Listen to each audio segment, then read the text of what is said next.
for questions. Let's do it. Who's got questions?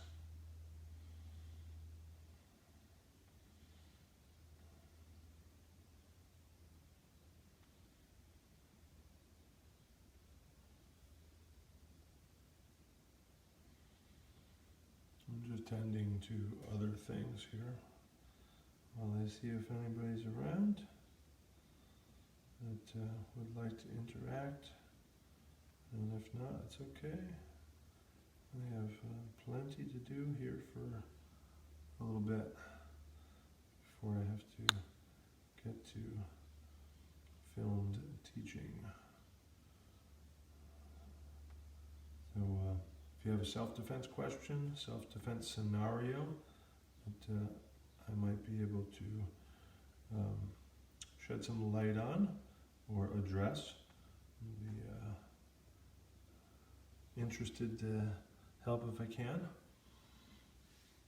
And I'm just sitting here with a cup of tea after morning lessons. Gonna start to check out this book that just came in the mail, and probably I could read that over and over and over because it's supposed to be about Zwolwang meditation, so that should be a fun one.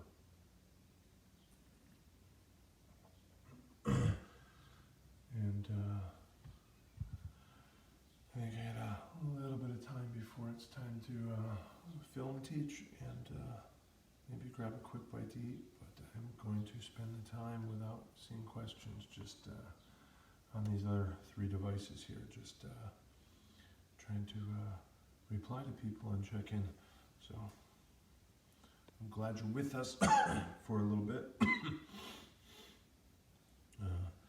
And if you have a cup of tea to join me with,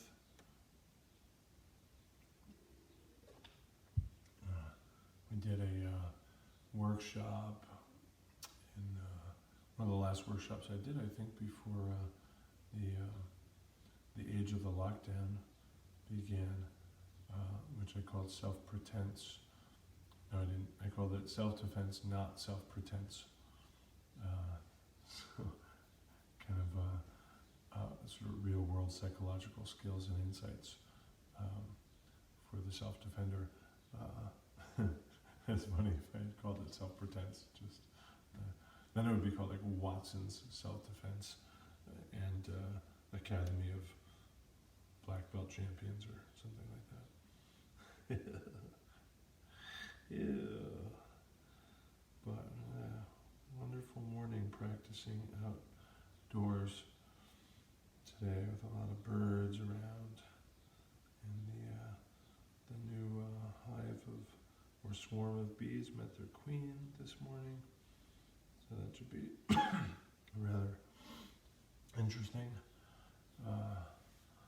So it's good to see folks, and I'm going to check in here in a moment when I'm done with this to check my Facebook, where I had earlier mentioned that I was planning to do this, to see if somebody typed in a question there. And so I just want to finish up this little bit just now. I'm sure I make for exceedingly compelling live streams with this Q&A idea of mine, which is that while I have a few minutes in one place sat there tending to folks, I could try and engage with a disparate audience. See if peripatetic leads to perspicacity. Hey, there's Mr. Kellerman, who has a question. I see Fu Alexander. If you have a student who has not learned anything about self-defense before, what are the first skills you teach to build a strong foundation? I'd probably say awareness and footwork, are the first skills, and there's not exactly a flow chart for it. It's really a little bit more dependent on how I find them, how they find me. In other words, if they find me and they, really, let's say, hot-headed or very excited about destruction, then that's how I'm finding them, and how they find me might be, if they find me within a particular class. So I kind of see what I think I might like to address first, but the class is themed this way or promoted this way, so that's not an easy fit. So I'm trying to look for a hybrid in which I can support the class that I have, but also see if I can steer it or tack it or help the class itself support what I see as their need. Of course, this is all comes with a big old starter off dollop, of self-assuredness. Like I know what they need, but I'm in that role, right? Somebody's coming to me with advice. I'm the professional, so I try and take stock of that and be reminded of that. It all starts with me being self-assured, like I know what they need, but I do kind of recognize that, hey, they are showing an interest, they are asking, and of course the asking is often not verbal, right, or direct. So I'd say footwork and awareness, right? So the awareness is, let's say the footwork is the foundation to any skill that we're going to be talking about, blocking or evading or tackling or whatever it might be, and those particular skills, if I'm following a curriculum, it's kind of laid out. Here's the way I like to do that, but often they are sprouted from the soil of the questions of the students. I'm an airline flight attendant, and the things that the situation that I'm in and the circumstances under which that happens, here's what always happens to me, or here's what I'm afraid will happen to me, or here's what might happen to me or happen to a colleague. And so that soil, that context, those circumstances, that question, and that questioner can lead me to say, well, I'm not going to teach you a bunch of flying kicks. You're already flying in the airplane, so what are we going to do? So anyway, the footwork is the foundation to whatever the cool skills are that somebody's going to be developing.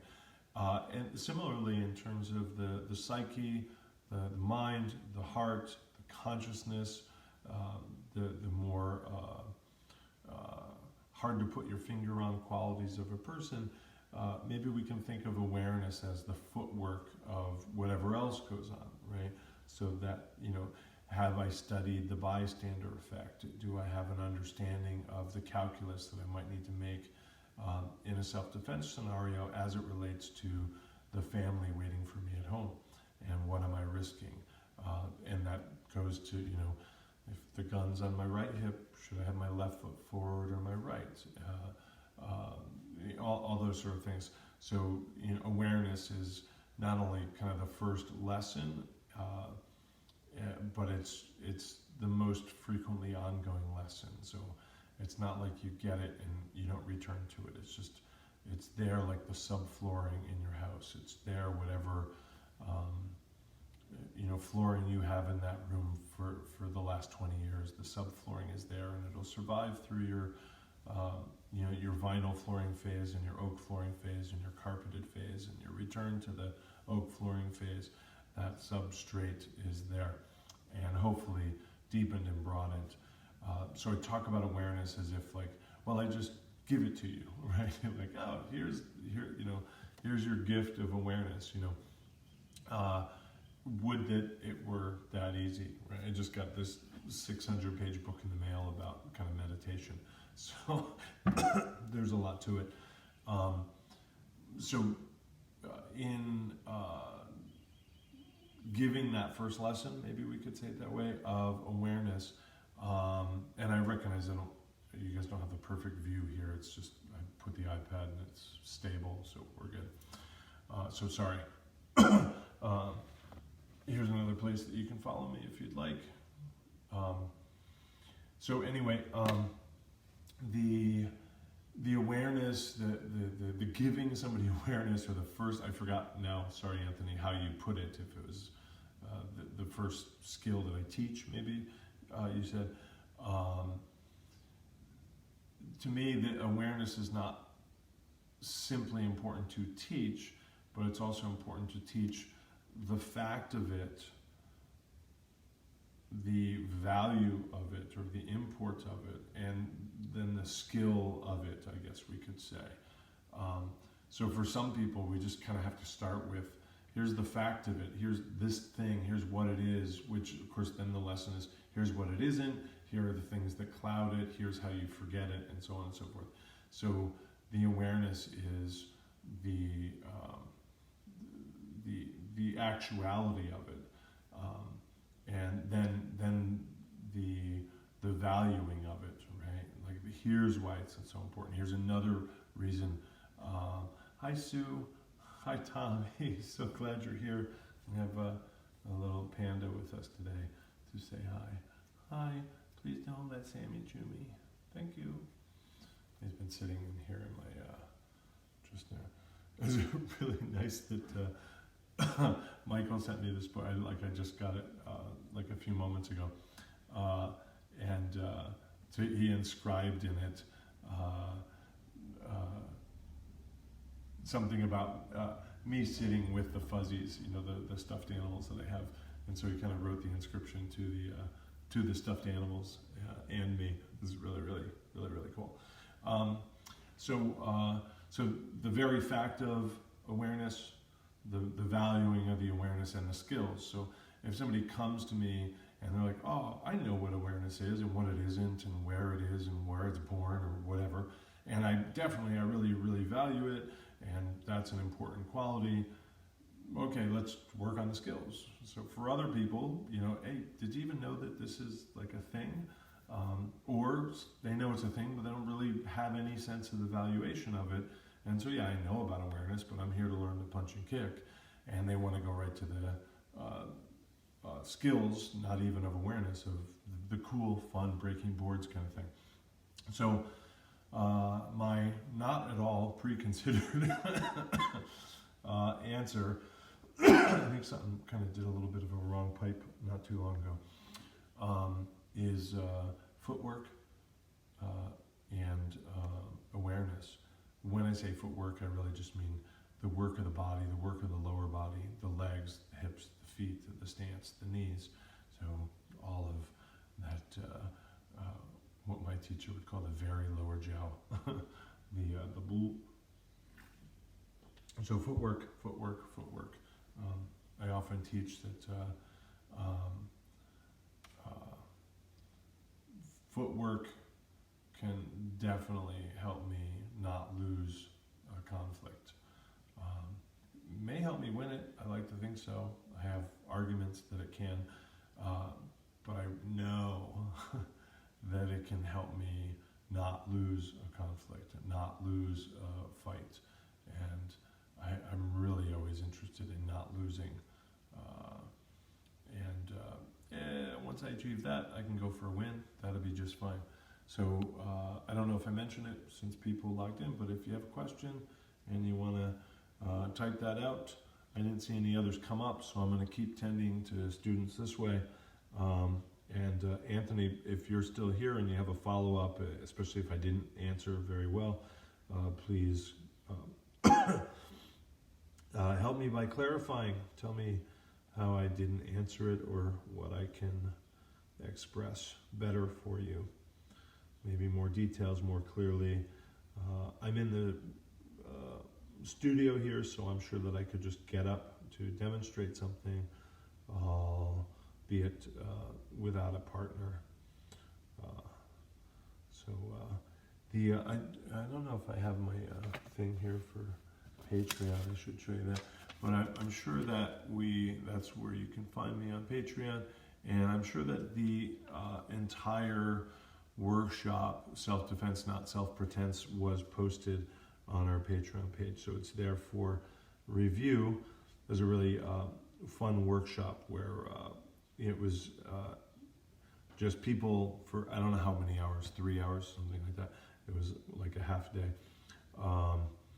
We just sat around with notebooks and pens and really great questions and examples, and very occasionally kind of got up and moved. even though, the room is full of, black belts and martial artists, and, there's pads and eskrima sticks all over, like we're all ready to do martial arts.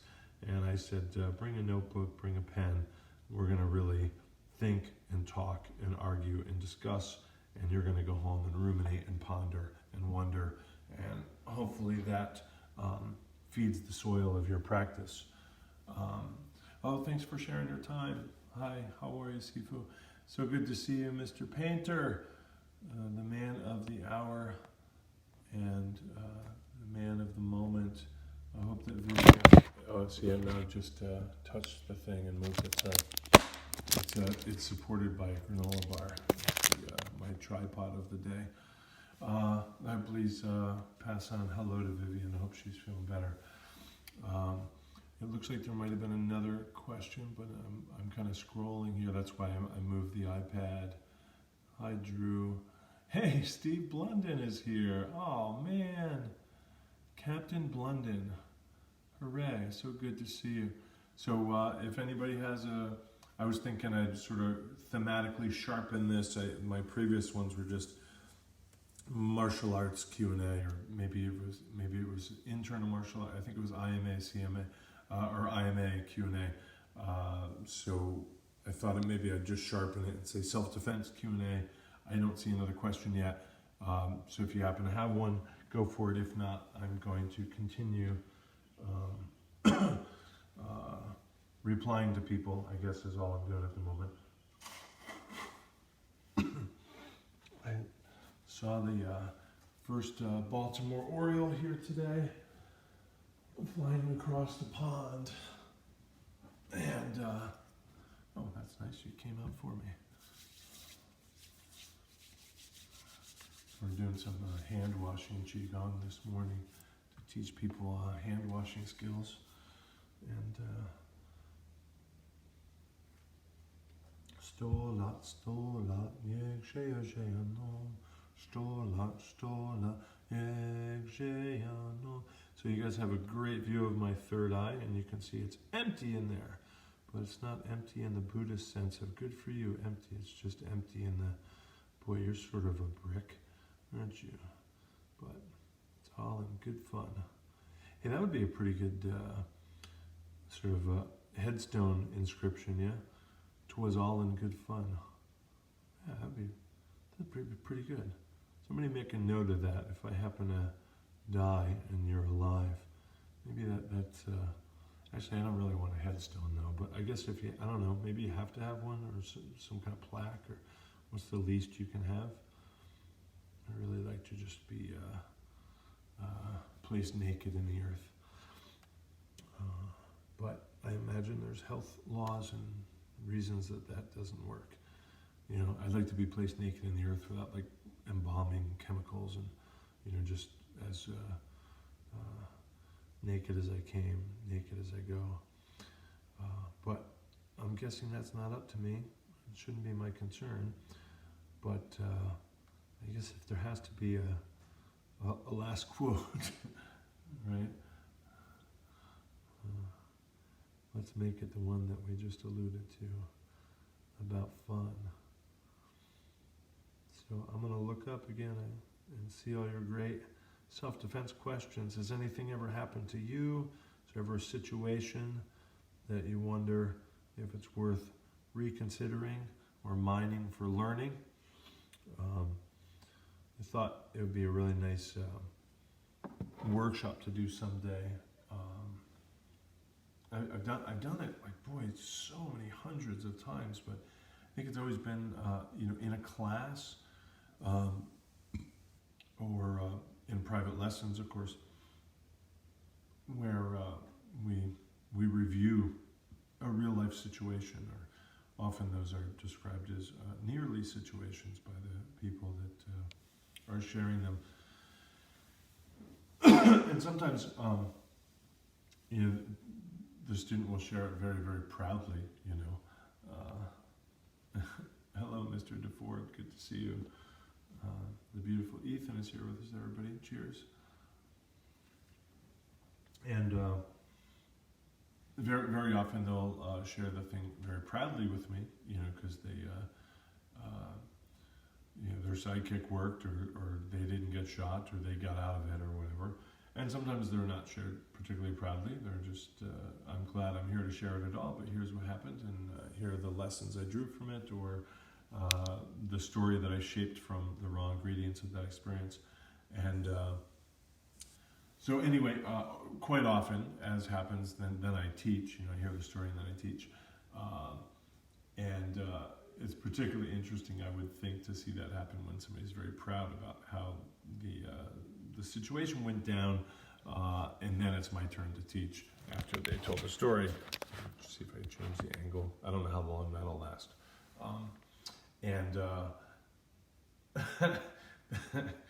You can see them like very proud and happy, relating the story, and then me saying, "All right, so what were you doing there anyway? And why did the guy get so close that you had to have this experience that led to this ego-supporting story?" And I said, "Okay, it's fine to smile, and I'm glad that you're safe and nobody's in jail or whatever, but would you like to use this experience now to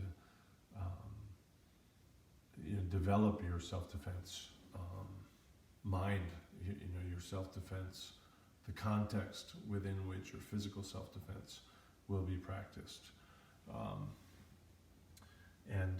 So sometimes there's kind of a pause there, but some really great kind of lessons have come out of that, and offerings.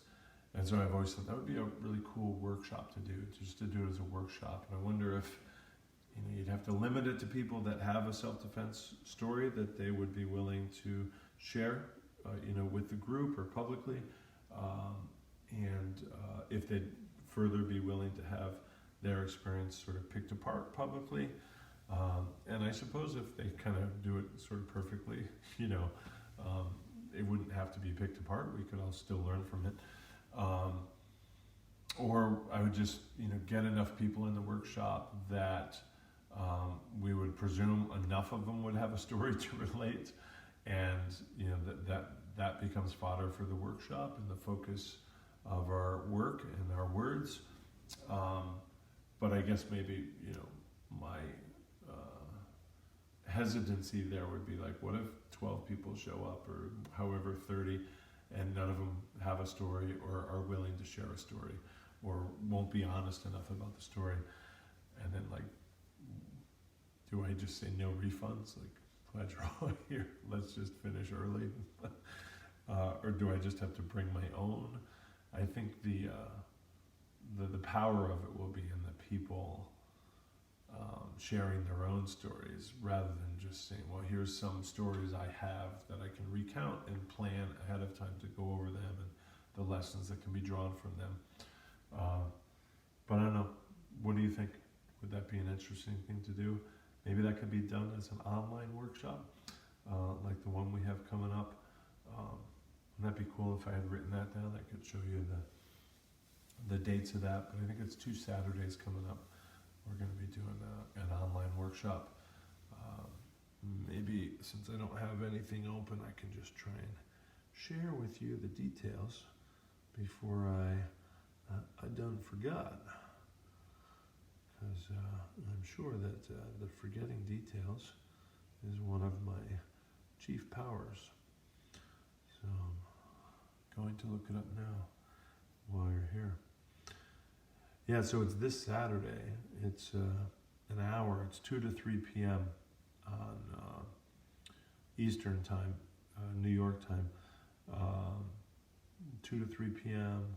And I think we do it 2 weeks. Yeah, so it's, let me write it down for people. So the 9th and the 16th.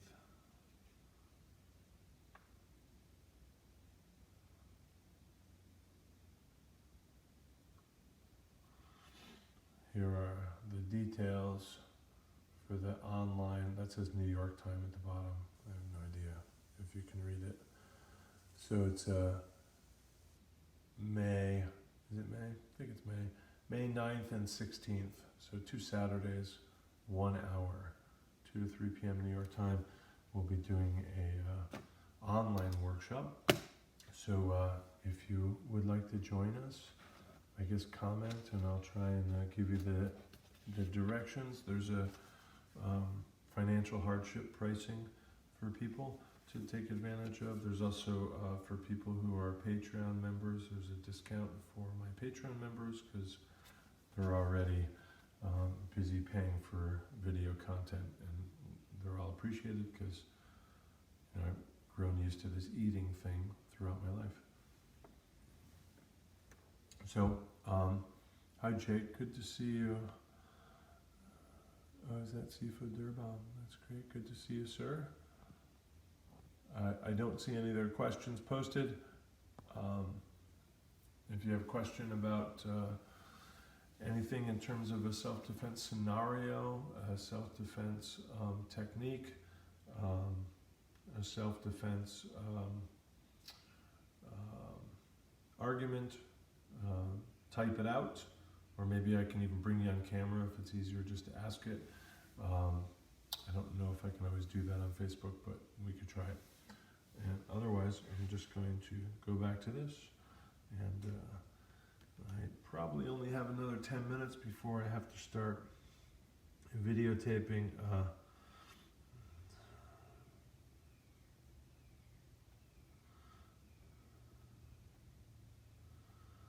the Aikido lesson for tonight.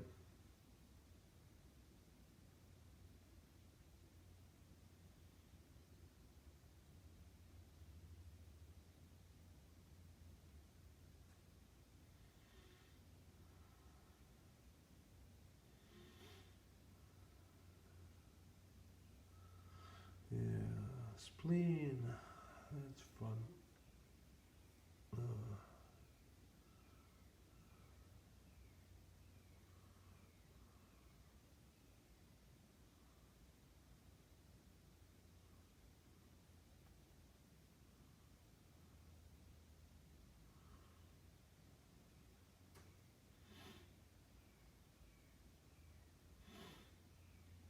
Oh boy.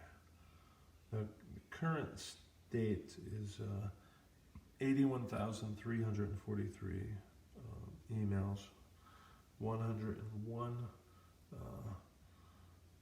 telephone calls. I don't know if you guys are able to see that or not, those numbers, and 45 text messages. Okay, so I will deal with those. Okay, there's a question, which obviously will have a Mantis answer. I see a lot of disturbing stuff being taught that I worry gives a false sense of security. What are some of the trends you've noticed, and what do you do to fight misinformation? Yeah. Oh, good, yeah. Chris says, I see a lot of disturbing stuff being taught that I worry gives a false sense of security. So yeah, that's, yeah, for sure. Well, I guess this goes back to the question or my answer from earlier about awareness. So this falls under the rubric or fits into the nest of awareness. So if you have a false sense of security, not knowing that is really where the danger comes from.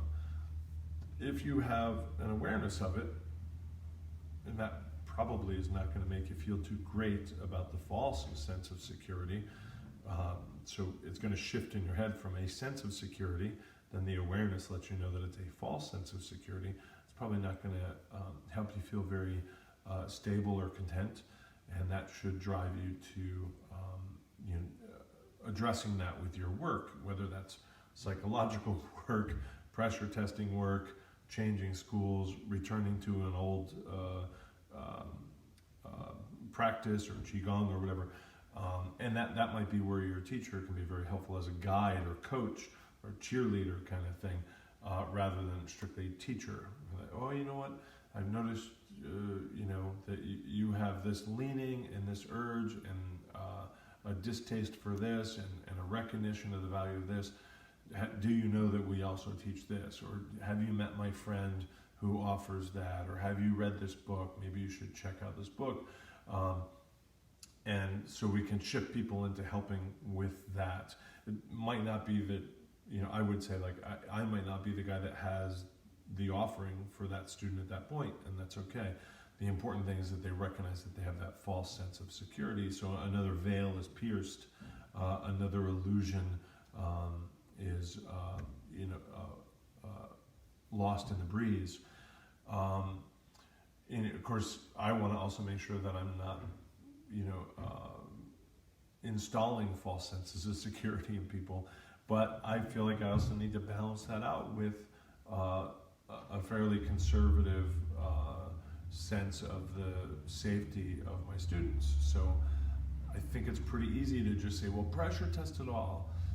Well, you have insurance things there. You have sort of moral concerns of injuries. You have just a conservative sense of wanting to protect people. So working to balance that, perhaps well, perhaps occasionally less effectively, that's okay. But again, that's within my sense of awareness. I kind of swung the pendulum too far this way, or I haven't been doing this enough lately. Let's get back to that. And that's for my own awareness.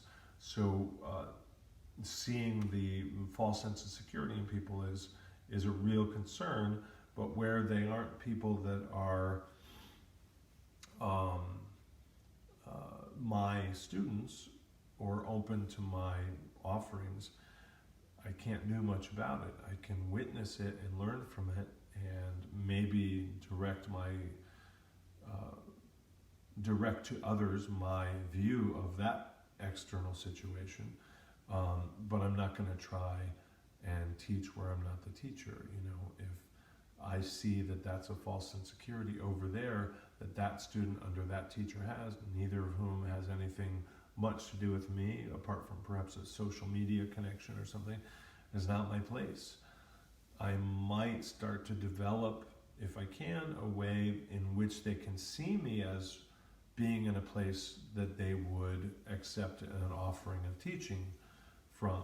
And if they do, that can be something that I, in a yang way, try and offer myself as being able to be seen by them as somebody from which they can derive lessons. And then I can try and shape their sense of security into an awareness of its falsity. I think the rest of your question said something along the lines of how do you fight it. I haven't mentioned this about being an industry professional either, so maybe I'll go to that. What are some of the trends you have noticed, and what do you do to fight misinformation? I'm not a guy who likes to fight. I know there's a spear in the background. It's a martial arts studio, and I know some stuff about fighting. This is what I do for my life for whatever, 35 years. But I don't like to fight, and I don't promote it, and I teach a nonviolent art among my other arts. I'm a proponent of nonviolence. I really like bliss and peace and quiet and patience.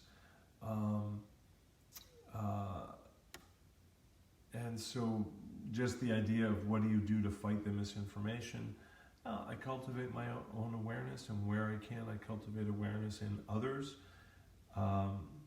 and try and recognize the misinformation. If I'm asked to speak on it, and I'm in a place in which I believe I might be heard, then I'll speak on it. But I'm going to do less to impugn that than to hold the torch up to the light, hold the torch up where I can, to illuminate where I can. I don't want to fight misinformation, and I don't want to impugn it and make fun of it and try and raise myself by lowering something else. I just want to say, hey, check this out. Have you thought of this? Look at this. Doesn't that make you feel good? Doesn't that seem sensible and healthy? Maybe on balance, bringing more light into the world reduces the darkness, but that's not really me fighting the misinformation. Now, if I'm not a Sifu and you and I are having a beer and we're, laughing about things, and like maybe that's a little different, and I'll have some fun making fun of that silly thing, or complaining about the difficulties in the world or the idiots that abound. But that's not teaching self-defense. That's just being a human being and maybe offloading a bit of steam. So, Chris, if that perhaps addressed things, please say yes or no, or ask to clarify. And anybody else who joined us, hello. Hey Harry, how are you, brother? Cheers, good to see you, or see your name, I guess. I mean, it's good to see you when I can see you too. I hope that you're well and healthy. That's good. And hi Loretta, hooray. You guys should all go to taichigala.com and check out Loretta's site. Or for that matter, go to harryleg.com, which I'm pretty sure is your site. And check out Harry's VO work and otherwise. Oh, thanks. Thank you, Chris. I appreciate that. That's very good. If you have a second question, shoot. If anybody else had, or don't shoot, please don't shoot. If you have another question, check it out. Type it in. I still didn't find. I was looking at the previous post that I made to see if somebody pre-wrote in a question. I think I posted that I was aiming to do this earlier,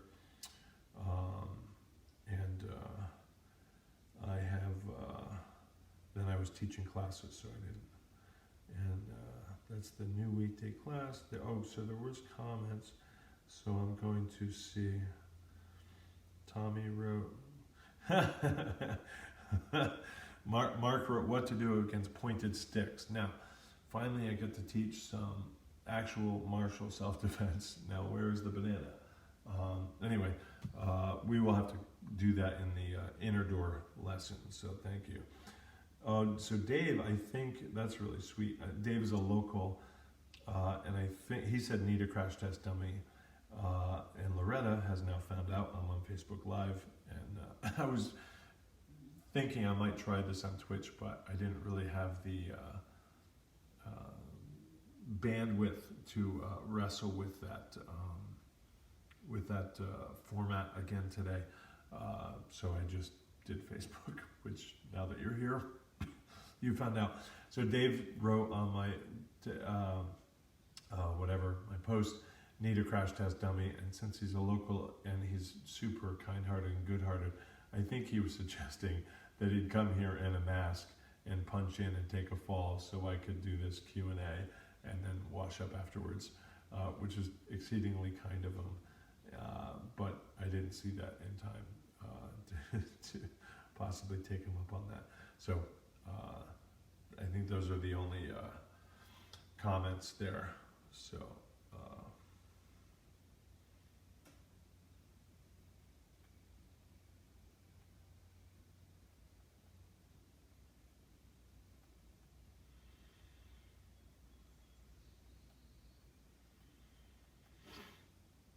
So type away. It looks like there might be another one being typed, so I think we'll have another question in a moment.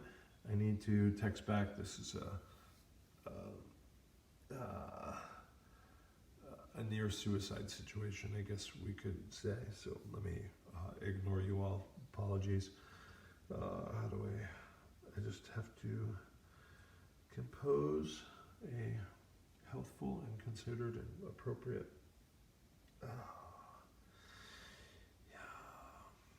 little brain pain today from this for me. Okay, let's see.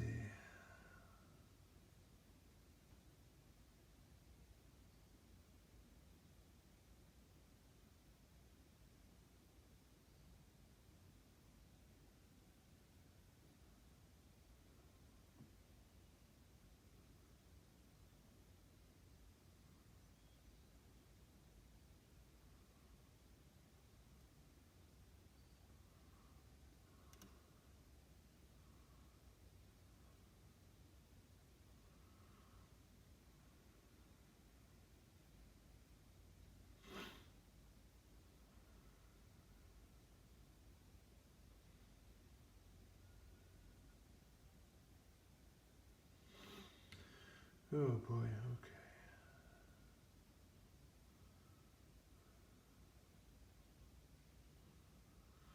okay. Okay, thank you. There. I got a little wave to the right. Okay, so it looks like Anthony has written again. In situations where you are not being attacked, but would be if you refuse to give another attacker what they want, such as your wallet. Okay, so I didn't finish this question, but just so that everybody's clear in case you're not reading the comments. So he's talking about, I think without much detail, a situation in which you are certain that you will be attacked if you don't comply, such as, give me your wallet or I will, whatever the attack is likely or threatened or possible to be. So that's his preamble here. So in a situation in which non-compliance seems to you likely to provoke an attack, maybe because the attack was threatened, believably threatened, is it usually recommended to just give them what they want and avoid conflict?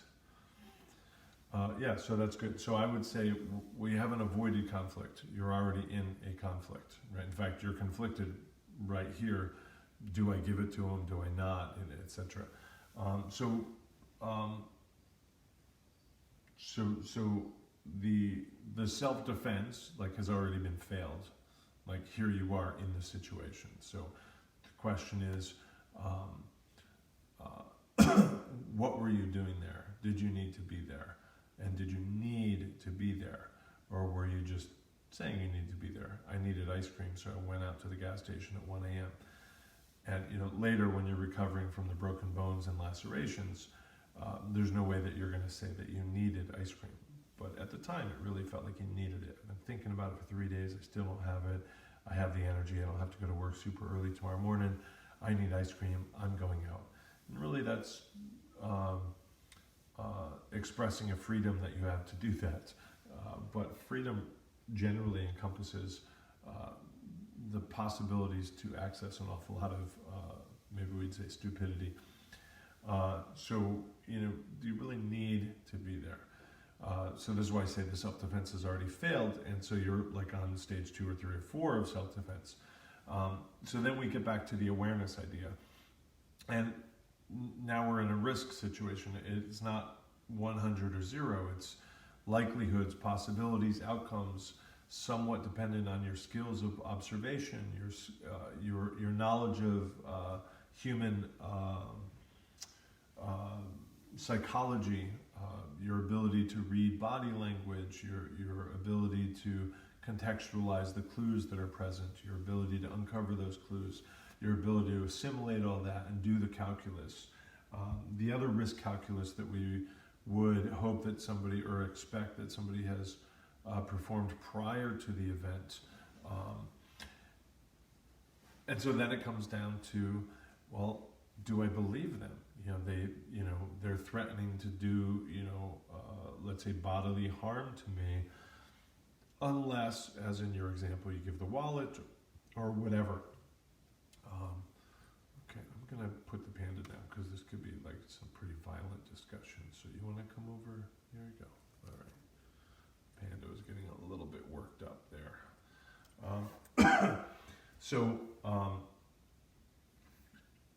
We can't really know if they will. We can't really know if they might, attack you.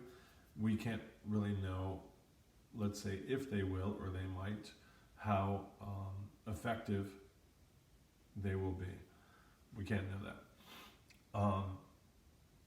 But we can make some assessment there based on our wisdom, our insight, our clue gathering, our understanding of the human condition and the context in which we're having this. So for example, your calculus might lead you to think that this person is slightly more than maybe in terms of following through on this threat. But we're at a bus stop on a sidewalk and when the bus shows and 17 people get off the bus and there's a crowd around, maybe now my calculus is there are slightly less than maybe going to physically confront me because now there's a lot more people around. But we can't really know this until afterwards. You know, what did they do afterwards? And then what is at risk? You know, it's your life, it's your family who depends on you, it's your cat who needs you to let them in tonight, it's your coworkers, it's your grandmother, like whoever depends on you. There's a lot at risk in that moment, and this is where you have to make the calculus. And it's far easier to make that calculus before you go to the convenience store at 1 a.m. to pick up something that you didn't really need. You know, on a moonless night, by yourself, with your headphones in, looking at your phone while you go in, not looking through the windows to see who's in there before you go in, etc., etc. And so I would say that if it's your sort of safest course of action is always to believe the bad guy. If they say they're going to do it, assume they will and can. Assume they will and can do it well or easily or efficiently or repeatedly or, you know,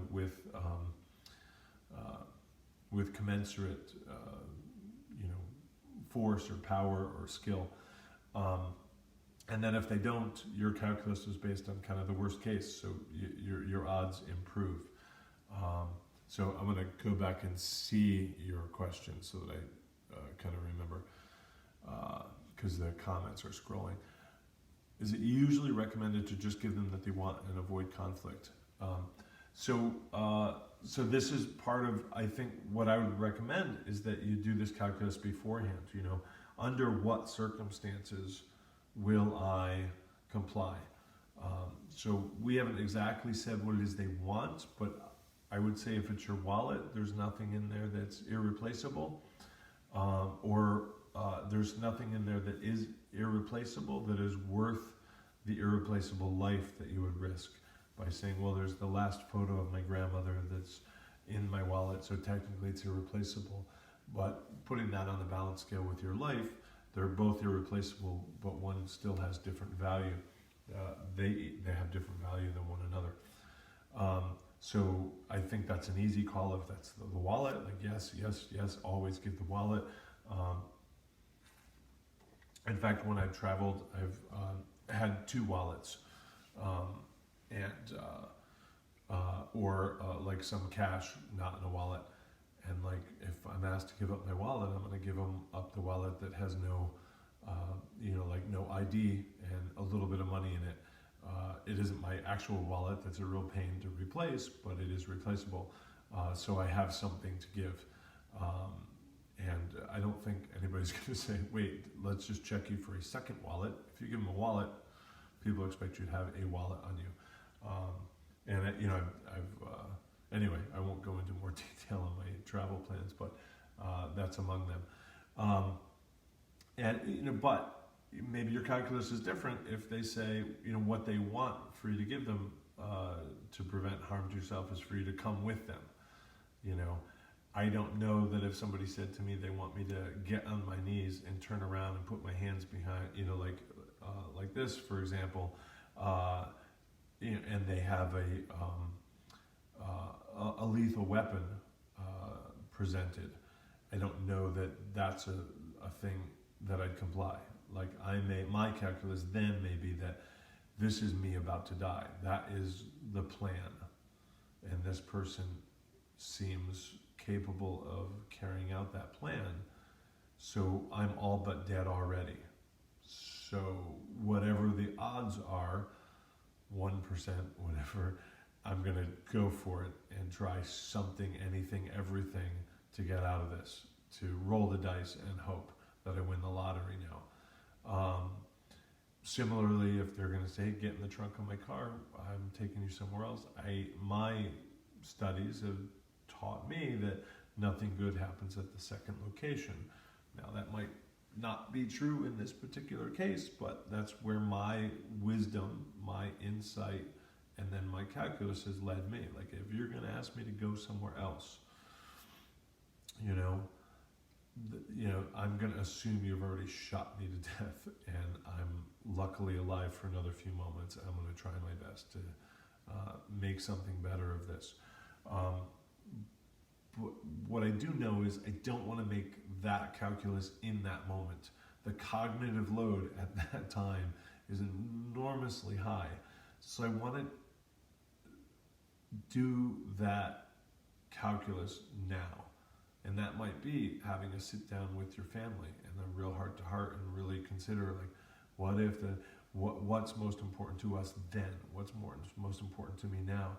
So that I know, like for me, like I know if you say, hey, get into the car and I'm going to tie your hands behind your back and get in the car, I'm taking you, it was like, for me, it's like, okay, that's the line, but I know that, so I don't have to decide then. I can focus my cognition on all the very many other elements that are happening.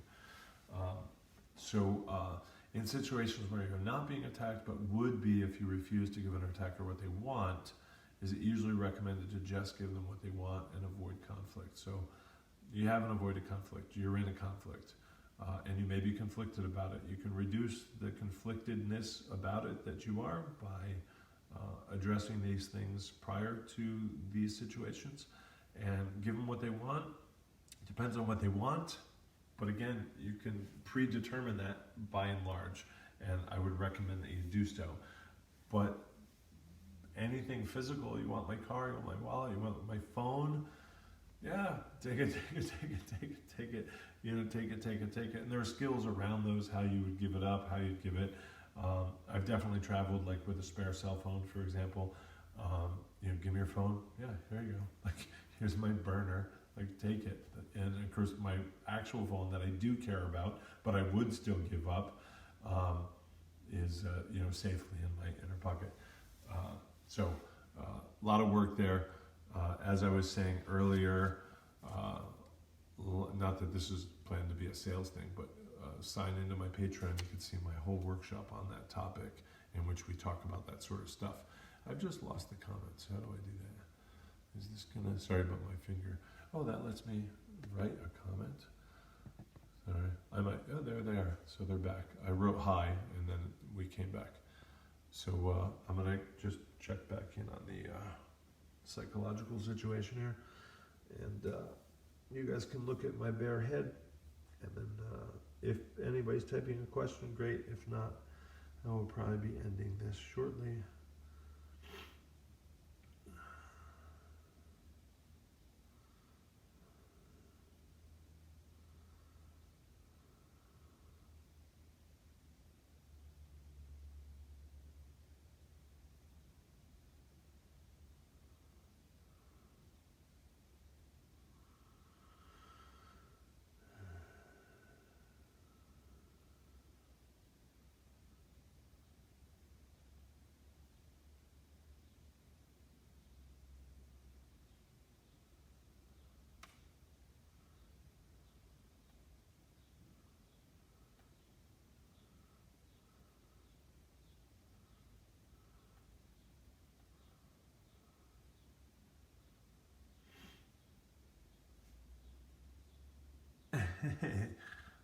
Second Mantis Stylist of the day. Self-defense questions. Type them about situations, maybe some more specifics, maybe tactics or strategies. Maybe something in real life happened. I'm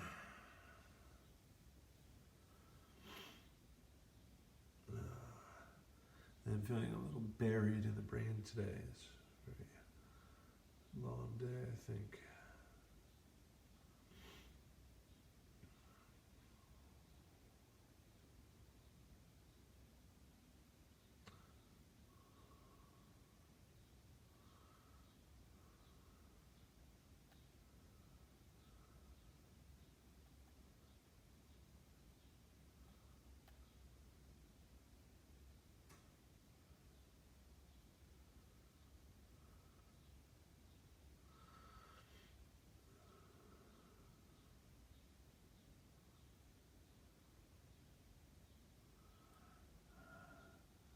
Yeah, I appreciate you, sir. Thank you very much.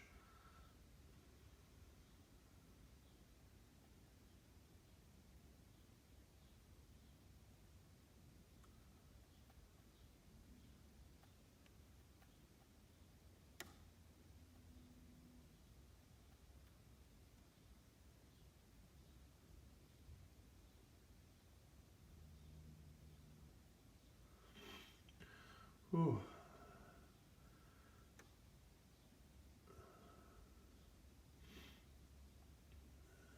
I'm just checking the other two devices here to see if I can help anybody.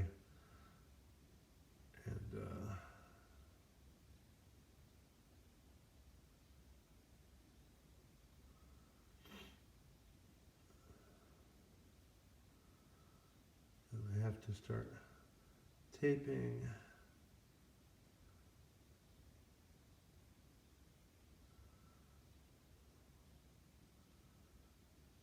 Okay. Still alive. That's a plus.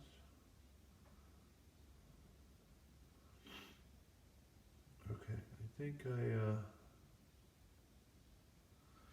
think I'm done with that. That's what my days look like, folks. A whole bunch of that. Okay, Panda, we finished the story, so you can come back.